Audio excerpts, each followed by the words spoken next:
Ooh, yes. It is time for something I can't believe I get to do and that people actually want to hear. Well, I think you want to hear it. This is your Patreon-only monthly Star Trek update. Now, a couple things about the Star Trek update, okay? One is, first off, let me know if you do like this. Like, if you really do dig the Star Trek update that comes out every month, okay? Because there's the chance that, honestly, after February, because Star Trek Discovery will be, the season 1 will end mid-February.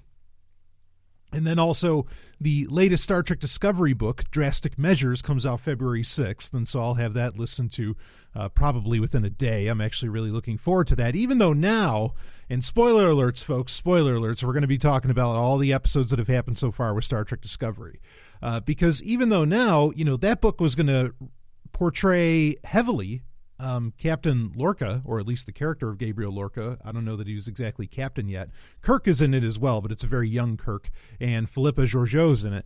But now, you know, knowing what we know of Captain Lorca, that he's actually, again, spoiler alerts, that he's actually a Terran. He's from the Mirror universe originally. I mean, there was obviously a Lorca in the Prime universe. I mean, like, I'm curious how this book is going to, you know, what this is going to say about Lorca, what Lorca was like. I mean, I don't know. We'll find out. But a part of me, admittedly, isn't as excited for the book Drastic Measures now that Lorca is, you know, we find out he's this, or at least the Lorca we know in Discovery is from an alternate, you know, it's from the Mirror universe, which, I mean, I'm fine with that. Well, all right, we're going to talk about all that in a minute. But anyway, after the point I was getting to, after February, we are looking at, I mean, there's kind of going to be a dearth of Star Trek content. There's not a lot of new books coming out this year.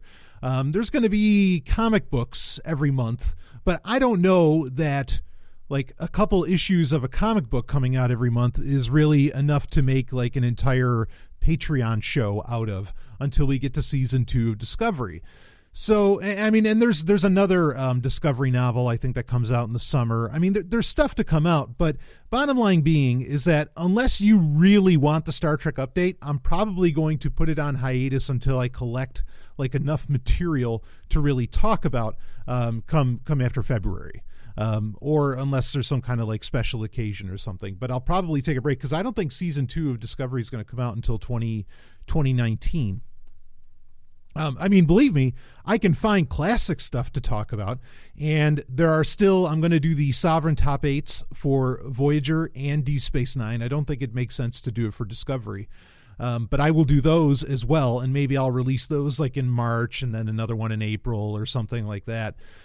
You know what? I'm not sure exactly what I'm going to do as far as a release schedule for that. What would be really fun would be to have Ellen and Stephanie on again for those and actually have them do those with me if they're open to it, you know, to talk about their favorite episodes from each of those series as well. That way it's not just me flapping my yap, but we get like 3 top 8s in one. I think that would be pretty cool. But bottom line, I want to know, and I kind of have 2 questions. Bottom line that I'm getting here at the beginning, and then we have a lot to review. We're going to talk about Discovery. We're going to talk about some comic books. We're going to talk about the Blu-ray for Star Trek II, the director's cut. We're going to talk about the latest release from La La Land Records of Volume 2 of their 4-disc set of Deep Space Nine music. We've got a lot we're going to talk about here, okay? But anyway, what I want to ask, you know, just coming out of the gate, and you can let me know. You can message me on Patreon, you know, you can private message me on Patreon, or you can just comment on this sound itself, on this on this piece of content that you're listening to on Patreon. Connect with me there. I mean, if you really want to, you can tell me on Twitter, I suppose. But let me know, like, do you want monthly continued Star Trek updates regardless? Do you like the Star Trek updates at all? You know, I know a couple people that like them, but do you, you know, we have over 100 some odd patrons, and we've actually lost a few in January. Very, very weird, but whatever. You know, but this is me checking in. Do you want the Star Trek updates? The Star Wars updates are going to keep happening, and you know, if you listen to the live Q&A from earlier this week, you heard about the exciting news that is that I'll be having Robin with me. He'll be co-hosting the Star Wars updates, and I think that that's really exciting. But let me know if you want the Star Trek updates to continue, if you want these to keep rocking. The other thing I want to know, so, and I know I have a ton of projects, and actually, like, second half of February, I'm going to be, like, working really hard on a lot of really wrapping up a lot of these projects. And this whole month of January, I've been working on a lot of them, and you're going to be shocked when all this stuff finally unleashes. But we have the holiday special that still has to come out, which, pretty much it looks like it's going to be like Easter 2018 at this rate. But it's still a holiday, right? It's still a holiday special. Anyway, after that comes out, I'm not sure if I'm going to do another Halloween, like a long form, hour plus or almost 2 hours. Because this is the holiday special is really long. That's what's taking so long to put it together. But I'm not sure if I'm going to do another Sovereign Tech like Halloween special in there or holiday special in that vein. I don't know if I'm going to make that happen. But what I really want to do, and the reason I want to do it is because I want the kind of the franchise name, not Sovereign Tech, to kind of like bring in a bunch of people. And so here's the thing. So I've largely written up an entire audio special, much like the holiday specials, like, the Soviet Tech episodes and everything that everybody knows and loves. I've written up a pretty lengthy one for Star Wars. But, I'll tell you, in my heart of hearts, the one I really want to do, I'd really rather do like a Star Trek erotic audio piece of fiction. And I kind of want to do it just to piss off Paramount and CBS, because I don't think that they're paying attention to that sort of thing. Like, they're not used to somebody wanting to do real audio theater. And also, there is, speaking of a dearth, there's really a dearth of, there's Star Trek audiobooks, but they're not done to the level of production that, like, the Star Wars audiobooks are done. Like, pretty much every month or every other month or so, depending on what the release schedule is. Disney puts out a pretty steady stream of full-on Star Wars audio theater in the shape of audiobook versions of novelizations. Okay. So I don't, and Star Wars is this year seems to be kind of in a rough patch, and there's like 2 movies coming out and everything. I guess what I'm asking you is this: would you, the patrons, I want to know from the patrons, and maybe I'll make a full post asking people about this. Would you be more interested in later this year there being a Star Wars erotic audio theater production from Sovereign Tech, or from me and my cast of players, or would you rather it be a Star Trek erotic audio production? Okay, let me know which of those two you want, and really, if you just want another after the holiday special, if you just want another Sovereign Tech one, I suppose you could tell me that too, and maybe if there's enough votes for that. I'll say, fine, all right, I'll just do another Sovereign Tech one. But just to shake things up, and what I think could happen is that appealing, creating that and hopefully creating a ton of buzz, if it's really well done, which I like to think that I do, really great audio, or not really great. I like to think that my audio theater productions are a cut above. How about that? I'll try to be modest. Okay. I like to think that they're a cut above.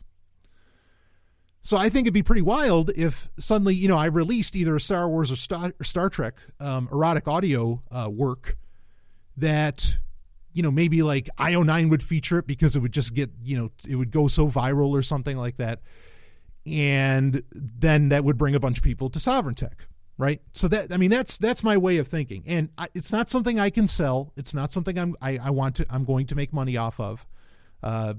It's literally something to just like draw people in, to say like, holy shit, who made this? And if anything, maybe it leads them to the Sovereign Tech, to the Sovereign universe, like to the Soviet Tech episodes, the fictional episodes, and then maybe whatever the progression is. But you let me know which one, and maybe, like I said, maybe I'll do a full poll on a post poll, POLL, on Patreon, to let me know what you think. But I think this is a direction to go. The only other ones that I would do anything like this for, and like if you've never heard them, from like Big Finish Productions, That's a company. They do this sort of thing, like this audio theater, not erotic. That would be the unique part that I would bring, and that's why I think it would garner attention, because of the the heavy eroticism of it. I think that, well, like Big Finish does, they did Blake 7, they did Highlander, they did Stargate, SG-1 and Atlantis and all that. Like I would be tempted to do, like a Stargate one, but I mean, if you had other suggestions you'd want, or other franchises you want to suggest, go ahead and send them my way.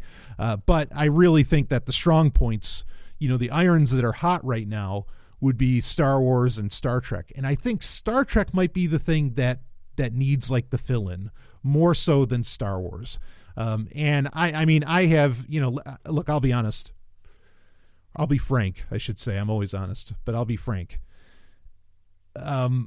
I have been in my own mind, like fantasizing so many Star Trek fantasies, like the amount of time it would take me to write an erotic Star Trek audio production, like to write it, because that's the only area where it'd really be behind from what I've already done for the Star Wars audio production, which would still happen in the future. Either one of these is still going to happen in the future. It's just a question of which one happens first. I could write that probably inside of a day because like I am always fantasizing, sexual fantasizing with Star Trek, like all the fucking time. You have no idea. So, and if you want to share some like thoughts or ideas or like what era you'd want it to take place in and all that, you're welcome to send that my way too. But I think this could be a really cool thing. So I'm just putting that out there. And also letting you know that Star Trek updates might be like, after February, they might slow down until Discovery comes back. And then I'll just or when there's like enough content that has come out, be it novels or comics or something where it's worthy of a full review, I'll do I'll do another Star Trek update. Or if you don't give a rat's ass about the Star Trek updates, please tell me that too. Okay. But you're definitely going to get one in February where I have a ton to talk about, come February, not just the finale of season 1 of Discovery either. So, okay. Why don't we go ahead and start talking about Star Trek Discovery? We'll get that out of the way, since I think that's probably what a lot of people are wondering about. I am baffled, okay, with Star Trek Discovery. I am baffled, not by the show. I am baffled at the amount of hate that this show seems to get. I don't understand it, especially, look, most Star Trek shows, their season 1, not the most exciting thing on planet Earth. I mean, like the original series, some of its best episodes are in season 1, but it was groundbreaking. It was the first of its kind. Of course, it's very interesting. But let's go down the list. Enterprise, season 1. I don't think most people really think about season 1 when they think Enterprise. Everybody thinks season 4, right? Honestly, Star Trek The Next Generation, most people want to forget about season 1 of Star Trek The Next Generation. I don't. There's episodes I love in that. Conspiracy. I even like The Naked Now. There's a bunch of them that I really enjoy. But most people, they want to forget. Hell, they even want to forget season 2. For a lot of people, Star Trek The Next Generation started in like season 3. And that's fine. Like I respect those opinions and I understand their viewpoints and they're valid. Okay. I'm just saying, let's be clear here that most Star Trek isn't that great out of the gate. Now, I'm not saying Discovery is the greatest thing on planet Earth. Its season 1 is just as solid and one could almost argue perhaps as confusing as season 1 of Enterprise. Okay. And some people just hate Enterprise no matter what. I love that show. I think it's just as solid a season 1 as Deep Space Nine. And I mean, even more so than what Deep Space Nine had. I think it's more solid than season 1 of Voyager. I think this is, as far as Star Trek ranking so far, as far as Star Treks go, this is a pretty good season 1, maybe the best season 1 since the original series.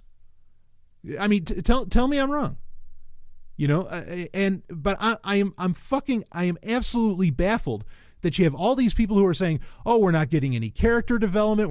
Look, in season 1 of The Next Generation, did you really know that much about Worf? Come on, like that much? No, you find out all about it later on in like season 3 and everything when you start dealing with the Duras family and all that bullshit. stop. Like, people are way too fucking critical of this show. They are not giving it the chance to grow, and they are forgetting, even though they're claiming they're real Star Trek fans, they are forgetting that Star Trek is, allows for a degree of a slow buildup. Now, this is a series that is obviously, with all its twists and turns, okay, it is a show that's really trying to appeal to a more modern TV viewer. Okay, that's used to a lot of hooks, a lot of twists and turns, a lot of bait and switch, a lot of this other stuff. Now, those kinds of things can annoy me. Okay, they really can. Honestly, if a lot of the bait and switch and everything that was going on didn't lead us to what we find out is, and what most people already knew was going to be a part of season 1, because Jonathan Frakes, like, earlier in the year, had kind of dropped the ball on or had leaked the matter, even whether he intended to or not. That we would be going to the mirror universe. If the twists and turns didn't take us into the mirror universe, I might have been a little annoyed. But I just, me personally, I love the mirror universe so much. Like, I every time a series goes there, when Deep Space Nine went there, oh my God. I mean, or should I say, I'm sorry, oh my Satan. Like Kira, in the mirror universe, yeah. Please, I can go down the list of it, or even in the novels, in the novelizations, like in the Shatnerverse, in the Shatner novels, when they go to the mirror universe, it's tremendous. Anytime we go to the mirror universe, in my opinion, it's always a good time. It's always super memorable. It's been called this recently when they talk about it with Star Trek Discovery, but I think it's true. It's probably the most famous alternate universe of all time in science fiction. Where a science fiction universe has an alternate universe, it's the most famous one out of any franchise. And I agree. I totally agree. And I think that's really, all the explorations and every way that it goes, I think it's really fascinating. Now, there's been a lot of clarity brought up. I mean, the 3 episodes that we've seen, episode 10, 11, and 4 episodes, I guess. It'd be 10, 11, 12, 13, 14, and 13, because we ended off with Into the Forest I Go. That was where it ended in November 2017. Now in January, it's picked right back up, and we've gotten The Wolf Inside, Vaulting Ambition, Despite Yourself, The Wolf Inside, Vaulting Ambition, and What's Past is Prologue is the episode that just aired this past week, as I am recording this on January 30th, 2018. Okay. All 4 of these have just hit the ground running. We're in the mirror universe. Now, the reveal that, and I thought that this was really cool and really sexy. I mean, here, look, that's part of what makes the mirror universe so great for me, is the fact that it's really sexy. And amazingly, even though they're not wearing, kind of the almost bikini uniforms that were being worn in the original series, when you get the original episode of Mirror Mirror, the kind of the gold and black uniforms that they've got on in the mirror universe, in this version of the Imperial Starfleet, of the Terran Empire, I think they're hot. They look great. And boy, even Tilly, Captain Killy, looks fantastic. Everybody's just looking so good in those uniforms. And then when you get the reveal that, the Emperor is Philippa Georgiou, of course, who died in the Prime universe, but is still, alive in the mirror universe and is the head of the Empire. That was great. Like, that was really cool. And tremendous that throughout these episodes you've gotten to actually see. I mean, you have Michelle Yeoh here. How do you not use the physicality, regardless of her age? And she looks great for her age. How do you not use the physicality that she can bring to a production? Like Crouching Tiger, Hidden Dragon, and so many others. Of course you're going to, and you get to see it. And she's awesome. So the stylings of the whole Terran Empire and everything, I think are fantastic. I do have one complaint when it comes to this little 4-episode story arc, 4 or 5 episode, depending on how you want to count it. I have a concern around it, or something that I wish we could have seen more of that we didn't get the chance to see. But anyway, the reveal that Lorca this whole time was really, a Terran, and he was just trying to get back to the mirror universe, which he's originally from, and everything. I have no problem with that. I'll say again that the way that they're saying, how a lot of commentators on Discovery were saying that, oh, we don't like Lorca because Starfleet captains aren't bad. They're not evil like this. This is wrong. This doesn't feel like Star Trek. And then this is supposed to like justify it because actually you find out he's a Terran and everything, right down to the fact that like they have a hard time with the bright lights and all that. You find out that every Terran has that genetic issue. Again, if he wasn't Terran, it still would have been fine because you have at least 2 or 3 captains in the original series who do go nuts, who are evil in Starfleet. That no, he's not breaking precedent at all. We have examples of captains that are not on the up and up, and this does, the whole Terran Empire thing and Lorca being a Terran and all that. This does put the kibosh for now on Section 31, on the theory that the Discovery belonged to Section 31, and that's kind of a pity. I mean, it could still come up, but as it stands right now, it looks like that's not going to be a part of it, and it looks like all of this really feels like everything after like Episode 3 of Discovery, where effectively Brian Fuller, who was originally supposed to be the showrunner, kind of wasn't the writer anymore and seems to have let go of the reins. There are a lot of stories like Lorca's Menagerie, which I don't understand Lorca's Menagerie at all. Like, it's like he's building something up, but if he's just a Terran trying to get back to the Terran Empire, what's with his fucking menagerie? Which that's like his room where he has all of these. I guess the point that I'm going to make overall, because also there's like where are all the black badge, Starfleet officers on board the Discovery? Like they mention that once, I think, in Episode 3 of the show, and then we never see anything else of it. And it doesn't look like we're going to see anything else of it anytime soon. There's a part of me that feels like Brian Fuller, well, we know Brian Fuller had one idea of the way that this show was supposed to go. It was supposed to be more of an anthology series than anything else. I kind of feel like Brian Fuller had a different direction that the show was going to go, and I don't know that Lorca being part of the Terran Empire was originally supposed to be part of this. It feels way more like they did some kind of dramatic shift, like after Episode 4 or 5. Or like actually after Episode 3, like that there was some kind of crazy shift in the direction that the show was going and that the original plan was kind of thrown out, but they just loved Brian Fuller's writing so much they ran with what he had already written for into Episode 3 of the series. It does feel disjointed. Okay, like this show, I'll say that overall I'm enjoying what I'm seeing, and it is very intense. Okay. But the show does feel incredibly disjointed in how it's all kind of coming together. And it's half of me wonders if they knew what Brian Fuller wanted to do for each season of the show, and they just like tried to take all those storylines and ram them and jam them all into one season of season 1. It's very odd. Like, I mean, this is really fast paced shit. Like I'm actually glad they took a break, because there are so many shifts and changes and hooks and twists that, like if you watched it all at once, I don't know, I think it might come off as a little too much because of how, the fast pace that it's going at. So we only have, I think, 2 episodes left to the first season that will be airing in the next couple weeks. So, but overall, like I said, I've enjoyed it. I've really and part of it is due to my, just my bias of enjoying the mirror universe so much. And it is really cool, the stuff that they've put on. I'm glad that they did not kill off Emperor Philippa or Emperor Giorgio.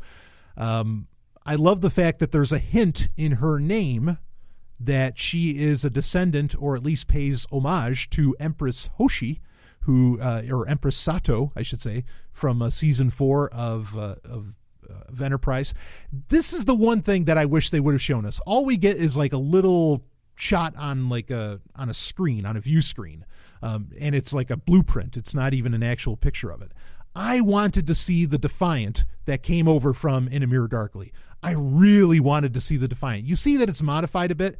I wanted to see that so bad. My biggest hope is that at the very least, like maybe Eagle Moss, which has been making the Star Trek Starships collection for a couple of years now, or for, well, I guess a few years now. my hope is that they come out with the refit Defiant, ISS Defiant, and because I want to see that refit Constitution class. I was really hoping that it was going to be like, Emperor Georgiou's, that it was going to be her flagship. But instead she has this very weird flagship. I mean, I can understand why, because her flagship was based upon mycelium technology, but yeah, boy, I would have liked that a lot, and I'm kind of disappointed that didn't come out. I will say though, quick, and this is not related to Discovery. Eagle Moss did announce. In fact, this is weird. So Eagle Moss did announce with their Starship collections. I don't collect all of them. I have some of them, like their special editions. I get some of those. They did release a Star Trek Phase 2, which I'll probably review in the February Star Trek update. The Phase 2 Enterprise, Star Trek Phase 2 was this original idea where before they were going to make Star Trek the Motion Picture, they were just going to bring Star Trek back as a TV series. And it was called Star Trek Phase 2. At least that was the production name for it. And they had full on, I mean, they brought in a bunch of different, they had Matt Jeffries, I think again, they had Ralph McQuarrie. They had a bunch of different people come in and do concept artwork for what the show would look like. And this is going to get important later on in this episode, or in the Star Trek update. But anyway, they released a shop exclusive, so it's not part of like the monthly collection that comes out, which I don't bother with that. But they came out with a shop exclusive of the Phase 2 refit Enterprise, NCC 1701. And that wasn't supposed to come out till like March or April, but I just got an email this morning saying, oh yeah, you'll have it in 7 to 10 days. And I was like, oh, I thought I pre-ordered it, but it's like you're sending it to me like it just came out. But whatever. Anyway, I'll probably talk about that in the February update, which is pretty cool. But I would love to see Eagle Moss come out with the Defiant, with the ISS Defiant, the refitted ISS Defiant. They did come out with the Discovery, which I pre-ordered that. That's not supposed to come out till March. When I got the email from Eagle Moss this morning, I was hoping it was going to be the model of the Discovery, or not the model, but it's a model, but it's pre-built. That probably I won't get that until March, but I've had that pre-ordered for a couple months now, as soon as they announced it. So anyway, the getting back to Discovery in these episodes, the action has really, really been solid. I mean, like all the action they are letting the women just be total badasses. That's really cool. Like I said, it's pretty cool that Emperor Georgiou seems to be, she's going to help out with the Klingon war. In fact, I'm intrigued because when they finally get back from the Mirror Universe at the end of what passed as prologue, they find out that the Klingons seem to be winning the war more or less, and that Starfleet's in really, really serious trouble. I'm curious if there's going to be some other kind of jump at some point where they get back, where they get back to a point in the timeline where they can stop the Klingon Empire from taking over the bulk of the Federation. But I don't know. I'm really, really intrigued by this. If like we find out in what's past as prologue, if we find out that, yes, this is going to be like, this is part of the prime timeline, that there was a point where the Klingons conquered a huge chunk of the Federation, it would make sense why so many times what happens in the original series, where the Enterprise is like the only ship in the area, that would suddenly start to make sense, because Starfleet has had to completely rebuild itself, perhaps from the ground up, much like what happened after, the Battle of Wolf 359 with, in Best of Both Worlds, in the Next Generation, where, hundreds of, or however many ships were destroyed. So we'll see, we'll see what happens with that. But I think that would all fit in, and everything that's going on, with everything that's going on with like the, encountering the Mirror Universe, early, or not early, because you found out that it was, there was already kind of an encounter, with Enterprise in A Mirror Darkly. Not that was, an encounter with the Enterprise crew of the Prime Universe, but you get my point. Anyway, all of this can still fit in very nicely with the Prime timeline that we know and love, and fit in within the canon. Again, they continue to go out of their way to put constant references to the Prime timeline canon. I've always been very pleased with that. We could use some more character development. It was still kind of sad to see the Doctor get killed off. So, I mean, again, those are more of those twists and everything that seem to happen really fast. But, you know, they're on a path. And I think it's really working. If anything, the style that this show brings on is just so slick and often sexy. In fact, you know, some of this they must have had planned for a while, like particularly with the Terran Empire. So Emperor Georgiou has that sword, right? Which I hope that they release a replica of that at some point. Looks like a gladiator sword of sorts. I think it's stunning. There's a reason that it probably looks like that, because now we find out, and I'll talk about this more in a second, we find out where the Terran Empire started. But anyway, the comm badge in Star Trek The Next Generation, in the comic book series Mirror Broken, which takes place in the Mirror Universe, right, has the evil Picard with the goatee and the big muscles and all that stuff that I'm trying to look like. But in that comic series, the comm badge, okay, in that has a picture of the Earth, okay, and then it has like this weird looking sword going through it, and that's the actual comm badge. That's what they have in place of the Delta Shield on their uniforms. So QMX came out with a replica of these, which they come out with a lot of the replicas of the comm badges, including they came out with all the ones for Discovery, which I got one of those on release day. But they also came out with a comm badge for Mirror Broken for the Next Generation and for their Mirror Universe, and I picked that up. And what's amazing is you don't realize it until you see the Mirror Universe story arc within Discovery, that the sword running through like in the original series in Mirror Mirror, you had the dagger going through the Earth, right? And I mean, that, like, everybody kind of understood that because everybody carried one of those daggers. But in the Next Generation, it's this full-on sword, and it's like, wow, what the hell is that sword? Well, now you know what that sword is. It's the sword of the Emperor that Philippa Georgiou has, and it looks exactly like it. So the thing is that the art team for Mirror Broken, which has been running long before was planned out and has already started running long before the Mirror Universe story arc within Discovery was going, that they must have been in cahoots. Like, they were talking to each other, because obviously, you know, like the sword symbol in Mirror Broken and the sword in Discovery are the same one, which I think is really cool. Like, and I love the design of it. Like I said, I really do hope they come out with a replica of it at some point. So all that said, look, I mean, if you've been watching it, you know how you feel about everything that's going on. I've been enjoying it. I think it's been a fun ride. It's been a little bit too fast of a ride. I'll say that much. It almost feels like the X-Files, where there's been little plot points that have been brought up that have kind of been dropped off. Maybe they're going to come back. I don't think they can come back inside of 2 episodes. I'm going to be really disappointed if we never get an explanation for those black badged Starfleet officers on there. I'm going to be really disappointed. It does overall, I mean, again, it does feel a little disjointed, but they do seem to be starting to tie a bunch of stuff together, and make it work. Yeah, I mean, I don't mind, people are like, well, Stamets, was back to normal too quickly, blah, blah, blah. Yeah, I don't know. Like, none of that has really bothered me. And, maybe we're going to find out, kind of like in season 6 of The Next Generation, when you found out that warp drive was bad for the environment, quote unquote. Of course, they forgot about that eventually, that maybe, accessing the mycelium network is, quote unquote, bad for the universe. They were hinting at that within this Mirror Universe story arc.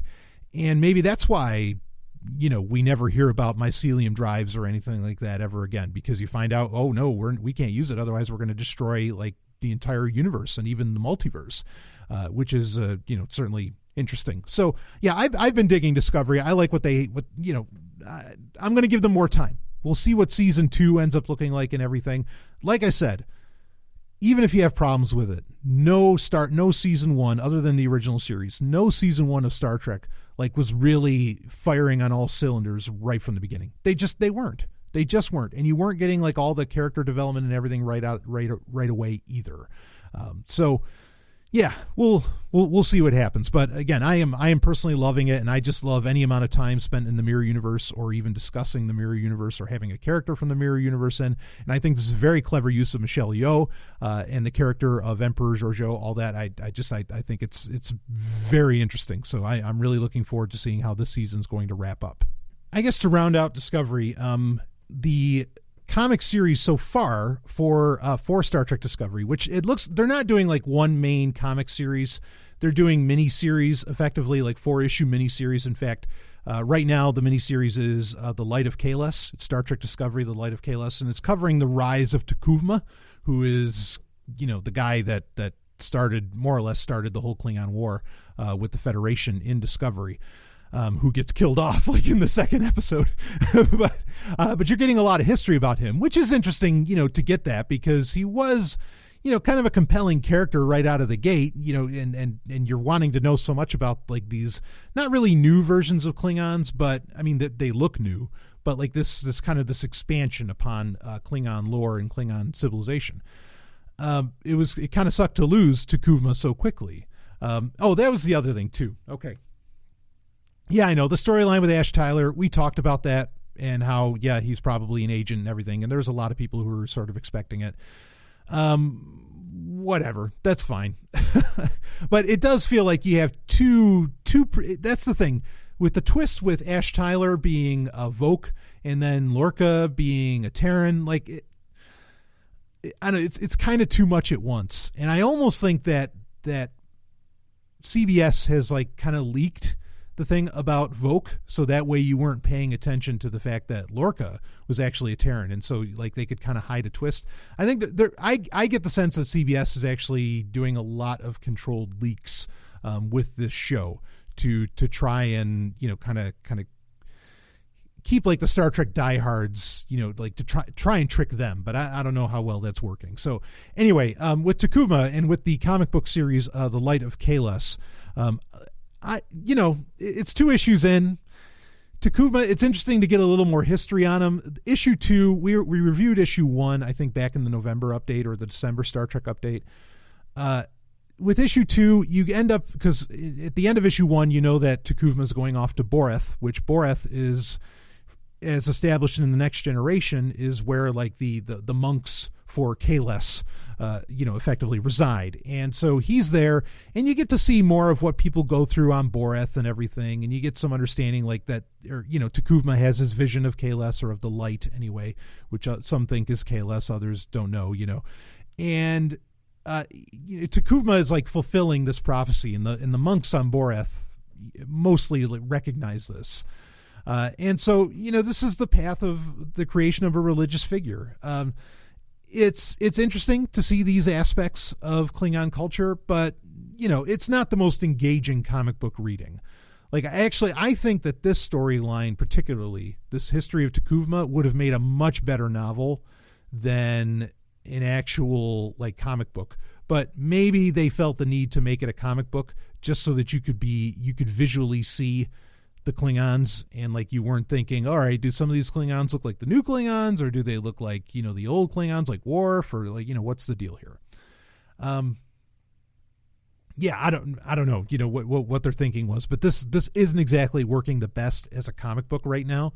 But we still have 2 more issues to go with that. After this comes out, they're going to start an actual, and I'm excited about this, a mirror universe comic book miniseries called Succession, which we don't know anything. I don't really know anything about what that's going to be about, other than it does take place in the mirror universe. Maybe it has to do with Lorca's betrayal. Maybe it has to do with Georgiou, how she got into power. I would love to see a comic book about that. These are, the bulk of the tie-in material for Discovery, be it the novels, which we will be reviewing the new novel, like I said, in February. The novels, the comics, they're all laying out backstory. Like that seems to be the thing. They're not doing much else, and that's okay. And honestly, like, then there's I don't see any reason to not just straight up say they're canon. There have been some back and forth on whether or not all the tie-in material to Discovery is canon. You might as well let it be, because you're not really doing anything that's forwarding so much the story that exists within the TV show itself. So just let it be. If it's all prologue, I mean, well then fuck. Treat it as canon and give us a little something. So yeah, that's kind of my thoughts on that. It's not the most engaging comic book series. You can certainly wait until the trade paperback. It's not really adding anything serious to the to the lore of what's going on in Discovery, which is different from how I felt about was it Desperate Measures? Or Desperate Hour.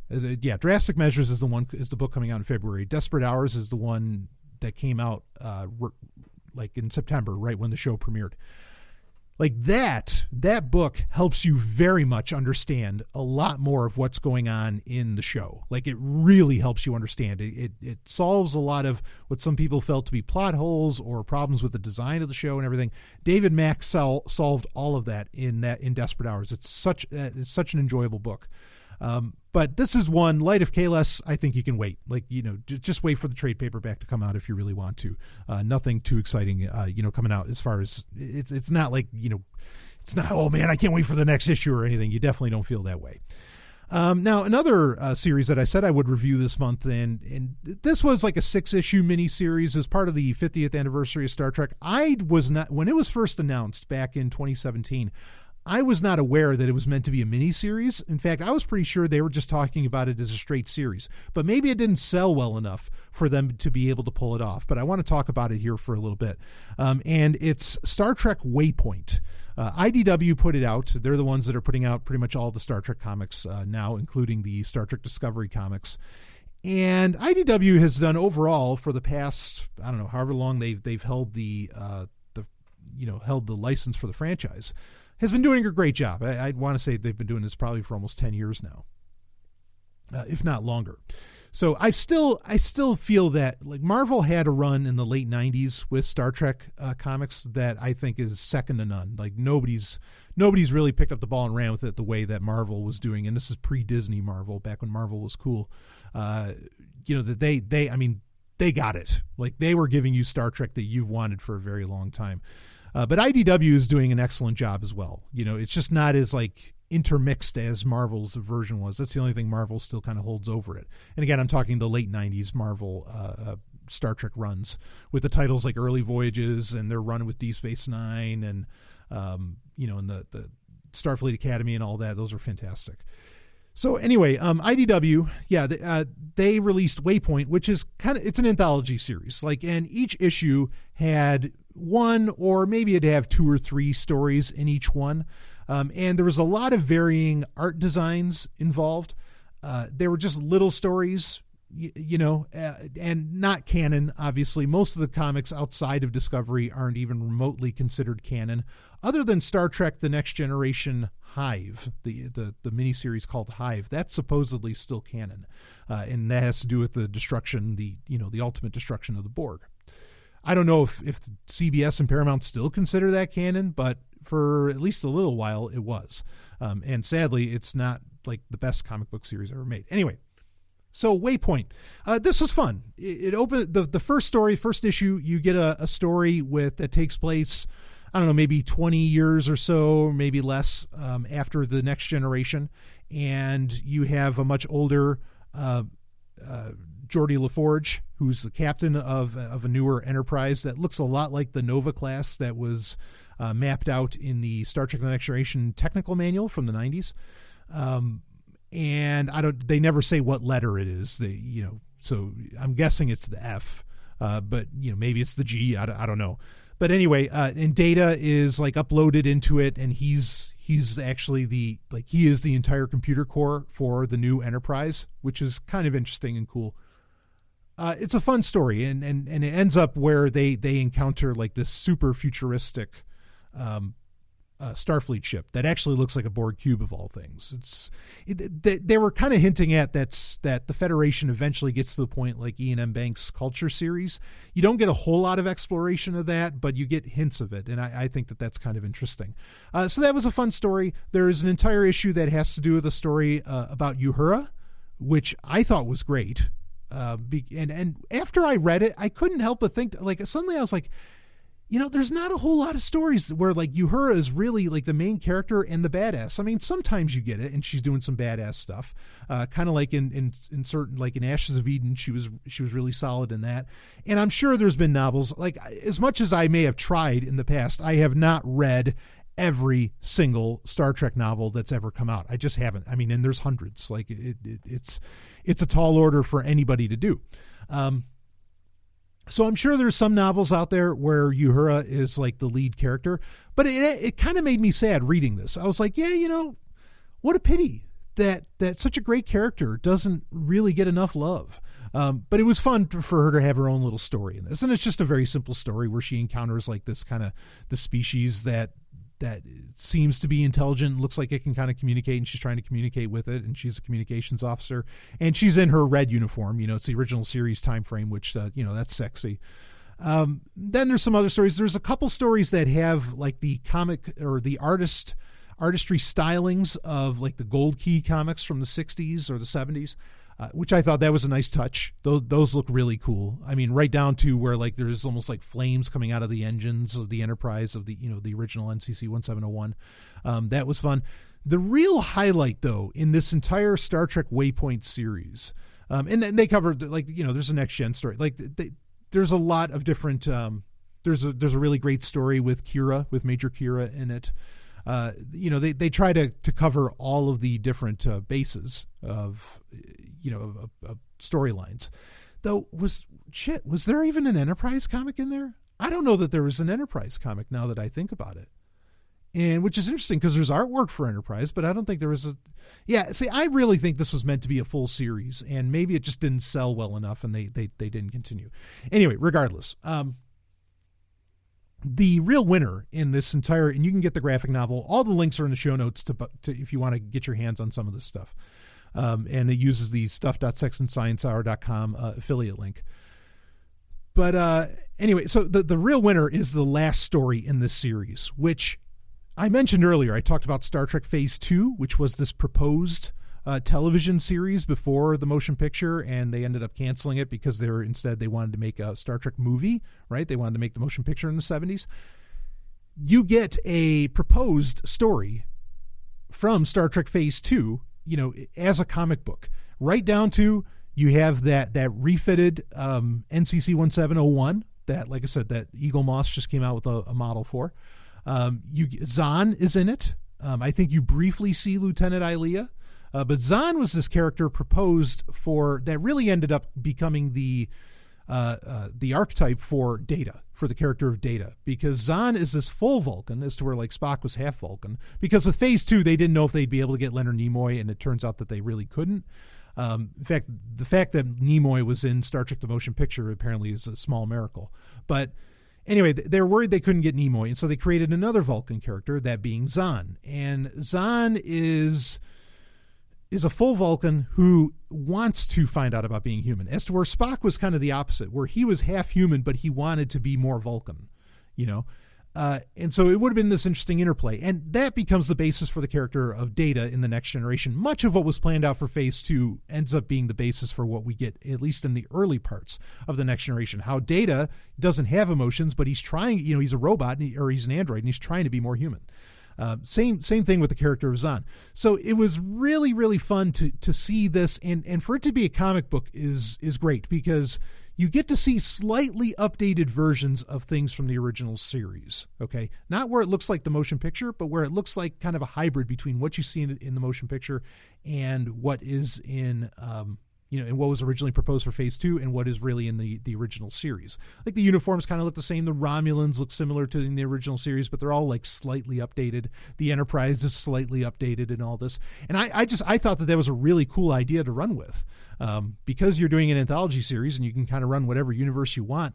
There are a lot of aspects to Star Trek Phase 2. There's a great book about Star Trek Phase 2 that you can find. There's actually two of them, but there's one particular one, literally called Star Trek Phase 2, that gives you like a lot of the artwork, a lot of the art proposals and concept artwork. It gives you a lot of the scripts and you see how some of those were used for The Next Generation. It gives you a lot of the scripts from the series that were proposed and everything. It kind of gives you a big story about it. It's a tremendous book that came out in the 90s that I have. I love it. So I do recommend reading that if you're really more intrigued by Phase 2. But there was a lot in that I thought was very sexy. Like Gene Roddenberry was really going to ramp up the sex, I think, in the show, and kudos to him for that. Because the world really, and I mean it, just doesn't have enough of that, certainly within, science fiction. So I think Star Trek Waypoint, overall, it's a worthy read. I can see why, if it was planned to be more than just a 6-issue miniseries, why it didn't last, because like it's not that great of a read. Like most of the stories aren't that good, but there's a cool story where Nurse Chapel really like saves the day, which is nice to see her getting some love and get into some action. But yeah, like I say, it's worth reading, but not the greatest Star Trek comics ever made. The real winner is that Phase 2 story that I thought was a really fun exploration as far as that goes. So go ahead and check that out if you want. Now, let's review a couple of releases. The first one being, and we'll get into the Blu-ray release after this, the first one being the La La Land Records. If you don't know about La La Land Records, they release these very rare limited editions, sometimes even like autographed editions, but they'll do these very limited runs of soundtracks for various shows. And usually the limited runs will be anywhere from 1,500 pieces to like 3,000 pieces. Or they'll do expanded scores for soundtrack releases for various movies. Like they released the 4-disc version of the soundtrack for Jurassic Park, for the first Jurassic Park movie. Or they put out the 2-disc version of Waterworld or Sky Captain and the Sky Captain in the World of Tomorrow and things like this. I'm a big fan of the work that they do. They've also come out with like the 4-disc versions of the soundtracks for the X-Files, Batman the Animated Series. In fact, they release most of the soundtracks for DC's animated movies as well, which I'm a huge fan of. And we have a review for Gotham by Gaslight to come out very soon as well for Sovereign Tech patrons. But anyway, they release with Star Trek, every twice a year about it seems that they've been doing this. They will release, first off, they'll release, like any Star Trek movies that come out, they'll release 2-disc versions of the movie soundtracks. But for television series, they'll release like these 4-disc collections, and they'll do multi-volume collections of it too. Like Enterprise already has 2 volumes out for it. Next Generation already has 2 volumes out for it. And they did their major like Ron Jones project, which was like a 10-disc set or something. Or they have the 14-disc set for the original series, and they have like that huge disc set for Lost in Space that I don't have yet. But anyway, these sets, unfortunately, like there's some torrents out there I think you can find on the Pirate Bay where some of these sets are available, but a lot of the newer ones that have come out in the past like year and a half have not been released. I haven't found them on any torrent sites whatsoever. So you're kind of left to having to purchase these things, if you really want them. So their latest release that just came out like 3 weeks ago is the volume 2 of their Star Trek Deep Space Nine music collection. I have to admit, I like this 4-disc collection much better than the first collection that they released. The first collection is fantastic and covers a very broad swath. They probably didn't know if they were going to be able to release a volume 2 because they didn't know how well Deep Space Nine would sell. But I'm glad they did come out with this. And you run the gamut as far as the amount of episodes. There's episodes from pretty much almost every season that is represented on this disc set. Almost all of the different composers. And Deep Space Nine, unlike some of the other Star Trek shows, did have a variety of composers, like more than 2. Like a lot of the shows, Dennis McCarthy and Jay Chataway would do most of the music, right? There are other guys involved, like David Bell, Gregory Smith, Paul Belargian, I think his name is. There's others that got involved with Deep Space Nine, and Deep Space Nine would do some wacky stuff musically as well, where they'd bring, Vic Fontaine, and they'd bring in some other stuff. So this is actually an awesome collection. The main winners here, in my opinion, for this 4-disc set, is there's quite a few times, and this is surprising that it's on a Deep Space Nine collection, because when you think Deep Space Nine, you don't instantly think Vulcans, or maybe you think Vulcan Love Slave, but you don't think of Vulcan characters so much, right? Other than that honestly very sexy Vulcan that was part of the Maquis. But there's Vulcan music in this collection that is so, it almost sounds like tantric music. It's so hot. And it's beautiful. It's hot and it's beautiful at the same time.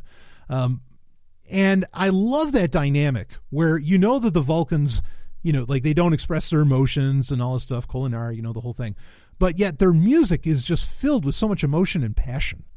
I really like that dynamic. And this set really, really puts that off. So this is totally worth, if you're into Star Trek music, this is absolutely worth having. I don't know that it's the best set that they've ever released so far. There's probably some next gen sets that are a little more solid. The Voyager set that they put out, The 4-disc Voyager set, I hope we get a volume 2 of that as well.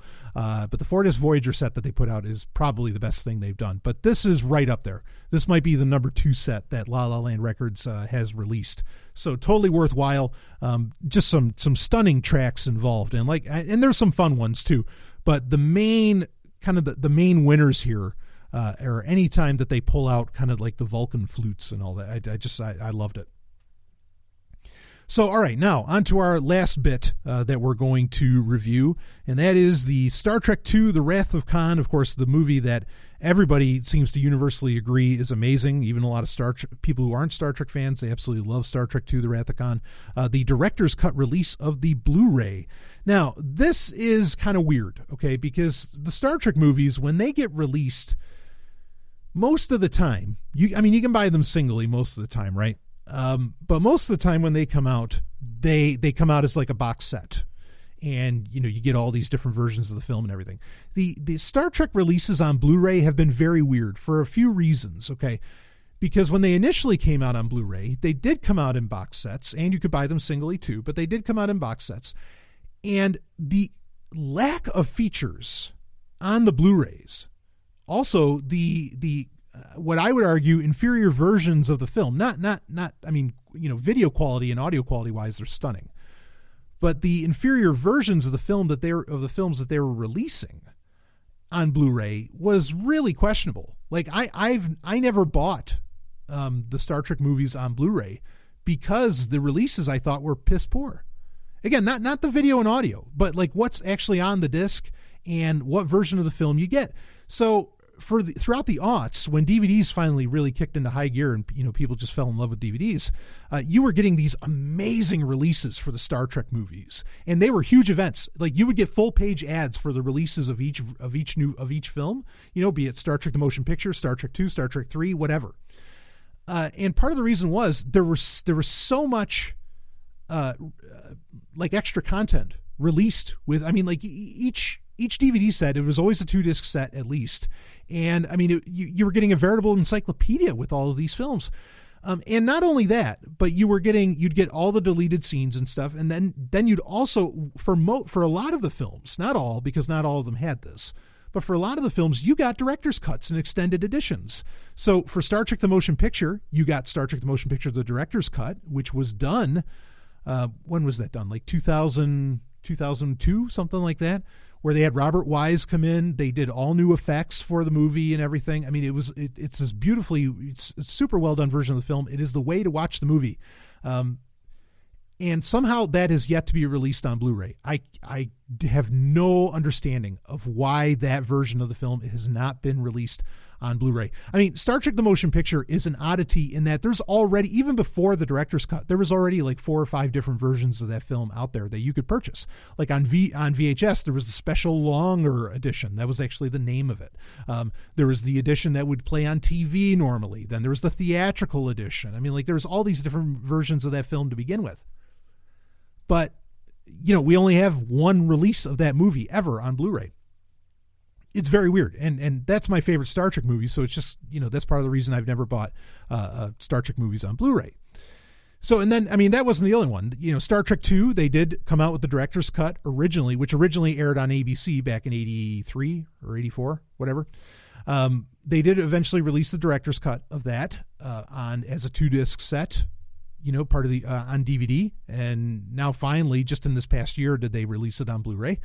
Then you had the longer edition of Star Trek III: The Search for Spock. That was released as a 2-disc set.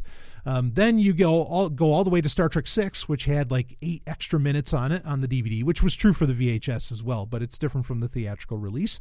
And you had these beautiful sets that came out on DVD with, again, and like the amount of features on these things, not just deleted scenes, but commentaries and all this other shit that they just jammed onto these discs was remarkable. They were totally worth, any asking price that they were going for. But the Blu-ray is the exact opposite, not worth getting.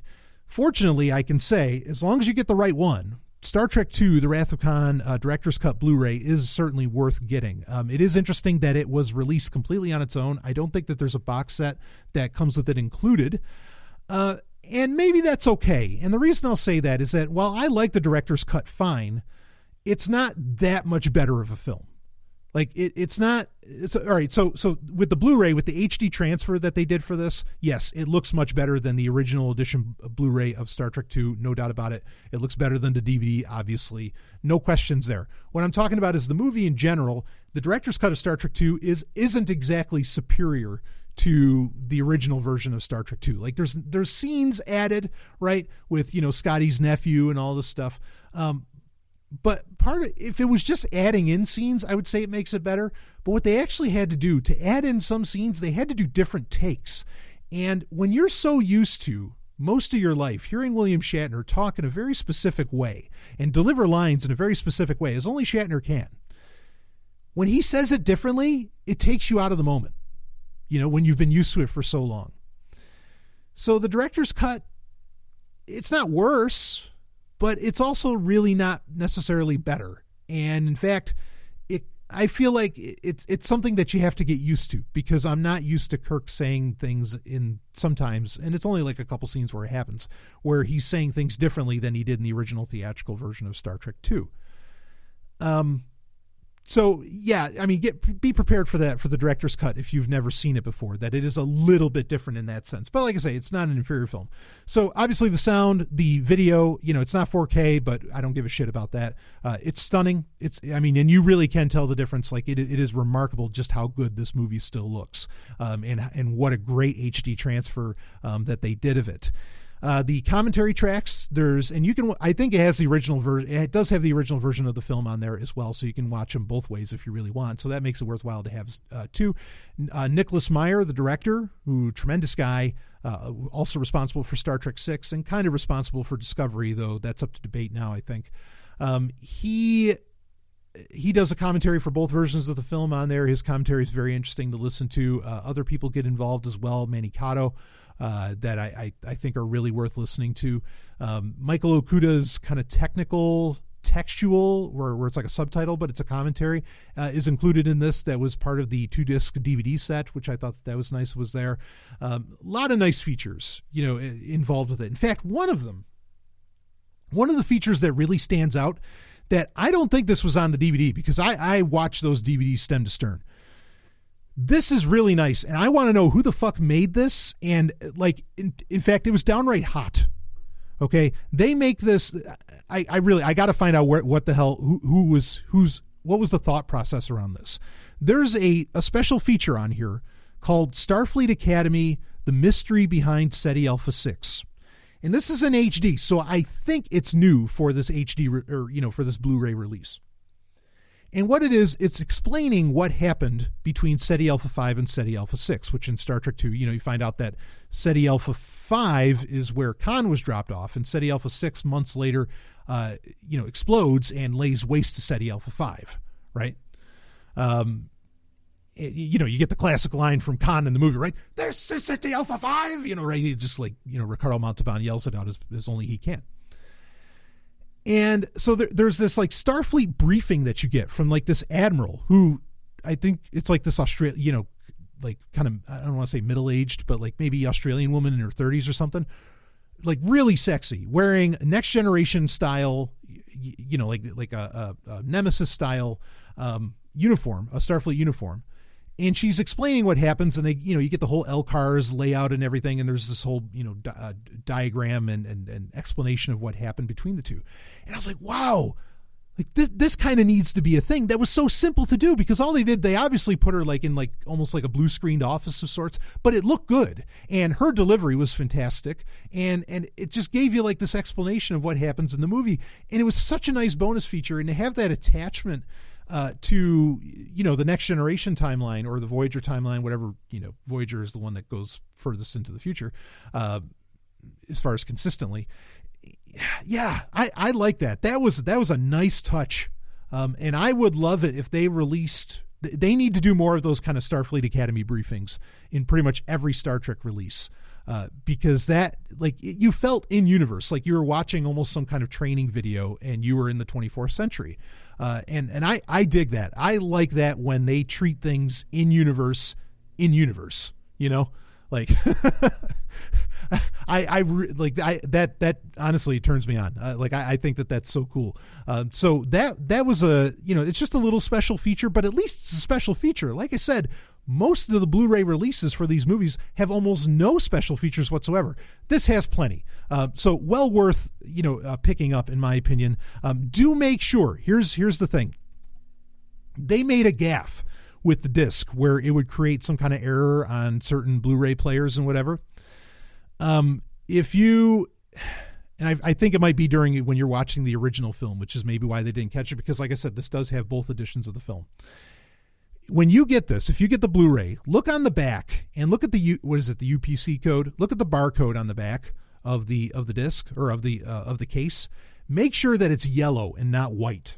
Make sure that the barcode is the UPC code's in yellow, and it has a yellow background and not a white background. That way, you have the fixed disc. It was a total flub. They were sending out new discs to anybody that would mail them the original disc, and then they did get back the updated one. But now I think whenever you order it, you end up getting you get the one with the yellow UPC code on it. But just make sure if you have the white UPC code, send it back and say, I need a different one. This is the flawed disc. So something to keep in mind with that. But yeah, beautiful release. I really hope that, I don't know how well this sold. I know they certainly did a lot of marketing around it. I don't know how well it sold. I really hope that we get the Star Trek the Motion Picture director's cut on Blu-ray. My only problem here, like I said, there's plenty of special features, but this is something I've noticed with Blu-rays in general over the past, 2-3 years. The menus, and I've talked about this many times on Sovereign Tech Prime episodes. The menus are so fucking basic. And they're not even, HD quality menus. You'd think at the very least that they could, put some, fucking 4K bitmaps or something on there, like they look really shitty. As to where if you look at like those 2-disc sets for Star Trek, that DVD sets that were released for each movie, I mean, you're getting I've said this before. It was like watching a movie in itself. For Star Trek the Motion Picture, for the director's cut, the 2-disc set, the menus were taking you throughout V'ger, and you'd kind of fly through V'ger whenever you'd activate something that you wanted to watch and everything. I mean, it was brilliant. It was beautifully done. And it seems like nobody gives, and it's not just Star Trek Blu-rays. It's almost any Blu-ray where the menus are just shit. I don't know what happened there. I guess they feel maybe that's why they don't put a whole lot of special features anymore on Blu-rays either. Nobody's watching them. And the sad part is that they know, the movie, the production houses and everything, Hollywood in the abstract knows whether or not you're looking at these. And you want to know how they know? Because everybody's fucking hooking up their Blu-ray players to the internet, right? Because maybe their Blu-ray player has a Roku built into it or something like that. They are collecting metrics, or there's the BD Live features and all that. I guarantee you, I can't exactly prove this, but then so many things that people have said about what TVs were doing and whatever else have turned out to be absolutely true. And we've talked about it many times on Sovereign Tech Prime episodes. Okay. With Blu-rays, I think that they are getting data on what you're playing, what you're looking at, what you're watching, and they know that you don't spend more than a second perhaps in the menu. They know that you don't that you're not watching the special features. They, being Hollywood, I think they know. I think that's what's going on, because I cannot believe the complete lack of care that is going into the menu system for these things. Some of the, some movies, on DVD, or even some of the early Blu-rays, some movies I would just have the DVD menu just play in the background and just let it ride. It was like looking at fine art. I'm serious. It was really amazing. Especially the Terminator 2 Ultimate Edition that was on DVD, even the original Gladiator menu on DVD. And certainly the Star Trek discs. I mean, the menus were just stunning, and you'd have either the bridge sounds, or there'd be some kind of great music going on or something, and you could just let it ride, and it would just run forever. Man, did I love that?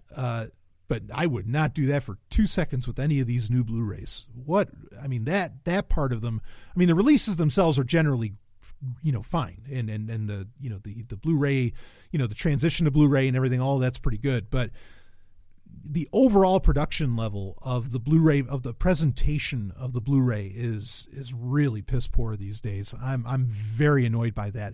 It's a good thing. I mean this. It's a good thing that Blu-rays are so fucking cheap.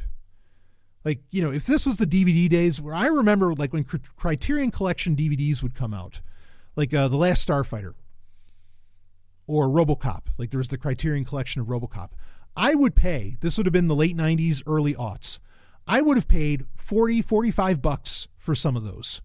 Flat out. I'd go to the store Saturday matinee or whatever, back when they had actual just like stores that were just movie stores. That's all they were. I'd pay out like $40 for like a 2-disc DVD set or something. Fortunately, now, you buy entire television series for, like multi-season television series for $40, on Blu-ray. So yeah, I guess maybe that's part of why, maybe that's another reason why the overall production level of the Blu-rays, or the presentation level of the Blu-rays is kind of piss poor, is because they're not making a whole ton of money off of these. Like the margins are got to be very slim. You can pick up the director's cut of Wrath of Khan on Blu-ray for $10. $10. I'm sure I paid $25 for the 2-disc DVD set, back in the day.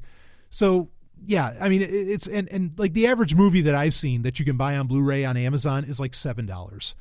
So maybe that's the deal. Because then consider even go back to VHS. I used to pay $30 for a VHS, for a tape, especially if it was widescreen. They tack on $5 for it being widescreen back in the day. So maybe that's the deal. Maybe that's why there's not such a great presentation levels, because they're not making the money to afford to even hire people to do that. And again, that in conjunction with the fact that I think they know how little time you're spending on special features or in the menu or whatever. Yeah, maybe that puts it all together and creates that perfect storm to where we get these, great releases as far as quality wise of, the movie that you're watching, but otherwise piss poor in every other metric, like with special features and everything else. So we'll see. I hope more of these get released. I'm still, the one thing, and I've said this many times when talking about Star Trek, I am dying for the day when we can get a director's cut of some kind, or an extended cut at least, of Star Trek Nemesis, because I think there's some deleted, and I've seen them, there's deleted scenes left on the cutting room floor that make that movie so much more warm, which is what it really needs, and really enjoyable. So I'd love to see, things like that kind of happen. But right now there's the big push to have everything come out as a 4K movie as well. And so, well, maybe that's what they're waiting on before they put out more of that kind of thing. I don't know. But this, yeah, Star Trek 2, I recommend it. The director's cut Blu-ray, the standalone release, I think it's certainly worth $10. So anyway, okay, that's it for your January Star Trek update. We covered Discovery, pretty much said that I just, I enjoyed it. There's so many little canon connections to talk about with Discovery. Maybe I'll give like an overall series review. Maybe I'll get Stephanie on to talk about that as well. And we can kind of dive deeper into what we thought with the story. She and I have been watching like each episode twice. Like we'll watch it the night that it comes out, then we'll watch After Trek, and then the next night generally we'll watch that same episode again. So it can't be that bad if it's making us want to watch it over and over again, and it really has made for that. So all right, remember, if you want to help out the show, let me know if you want Star Trek updates to continue past February, between the time of the end of season 1 and season 2 of Discovery, and then I'll see about that. And also let me know, and like I'll probably do a full post about this on Patreon, but let me know if you want to see the Star Trek erotic audio theater or the Star Wars erotic audio theater. Which one do you want for 2018? And then I'll start thinking about that. So anyway, that's it for well, we're not done with January yet. You've got a couple more things coming to you still, but I will see you on the other side. Maybe even in the mirror universe. Woo!